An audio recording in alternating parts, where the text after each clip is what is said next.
हम आपसे भी कहेंगे कि आप भी समाजवादी बनिए। कौन सा वाला, अखिलेश यादव का समाजवादी या राम मनोहर लोहिया का समाजवादी? चाहे राम मनोहर लोहिया जी का बनिए आप, चाहे हमारा बनिए, चाहे जो सिद्धांत हमारा समाजवाद संविधान में है जो बाबा साहब ने दिया है वो बनिए, क्योंकि हमें भी अपने बराबर समझिए, हमें भी बराबर समय दीजिए। आपको ज्यादा समय मिल रहा है। नहीं, समाजवाद बबुआ हाथी पर आई, बाबू घोड़ा पर आई। चले चुनाव के समय पर तो जितना औरों को मिले उतना हमें भी मिले। नहीं तो हमारे गरीब लोग कभी कभी सोचते हैं, हमसे सवाल पूछते हैं कि आप टीवी पे आते हो और तुरंत चले जाते हो, बीजेपी के लोग आ जाते हैं फिर जाते ही नहीं हैं। तो अच्छा, ये समाजवाद आप भी अपनाइए। ये वाला 1 घंटा का इंटरव्यू आप गिन रहे हैं कि नहीं 2027? नहीं, 1 घंटा का मत रखिए। 1 घंटा का नहीं गिने इसको? अब तो काउंट ऑन, आप तो 398 दिन आपने गिन लिया, तो अब तो इंटरव्यू काउंट में आ जाएगा 1 घंटा।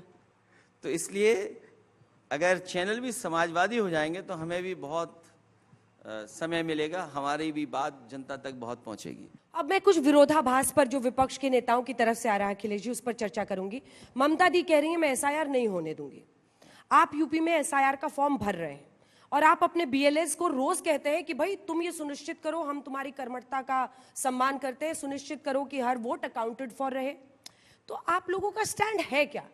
एक राज्य में वो अड़ी है कि नहीं होने देंगे, एक राज्य में आप चाहते हैं कि अच्छे से हो, और चुनाव आयोग भी कह रहा है कि शुद्धिकरण करना है तो सब लोग को फॉर्म भरना ही होगा। खड़े कहां हैं आप लोग? इलेक्शन कमीशन को पहले भी बहुत सारी शिकायतें की गई।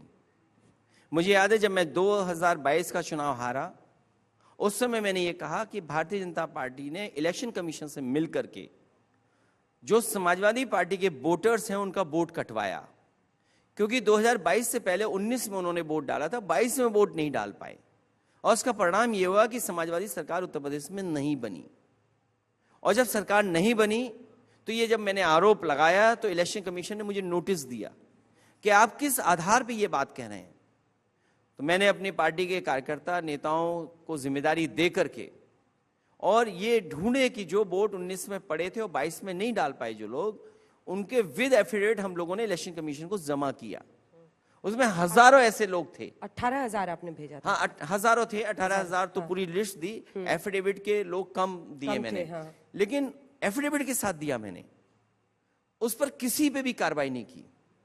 और आज जब एसआईआर यूपी में हो रहा है, पीडीए के लोगों का वोट कट जाए, पिछड़े दलित अल्पसंख्यक आदिवासी भाइयों के वोट कट जाएं, जो एडीएम होते हैं जिनको सबसे ज्यादा देखना है चुनाव किस तरीके से वोटर लिस्ट बननी है, और उसके नीचे जो अधिकारी हैं बीएलओ, एसडीएम, एआरओ और एक और जो पोस्ट होती है इलेक्शन कमीशन का पूरा काम देखते हैं, वो जानबूझ करके ऐसे अपॉइंट किए हैं जो समाजवादी पार्टी का वोट काटने में लग जाएं।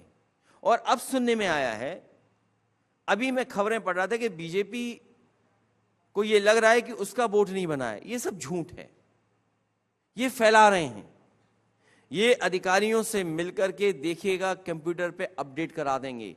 जिस समय फॉर्म नहीं बटा था उस समय इलेक्शन कमीशन ये कह रहा था कि 99.45% हमने फॉर्म बंटवा दिए हैं, और अभी उतने परसेंट कलेक्ट नहीं हुए फॉर्म, अभी फॉर्म्स कलेक्ट नहीं हुए, पूरे अपडेट नहीं हुए हैं।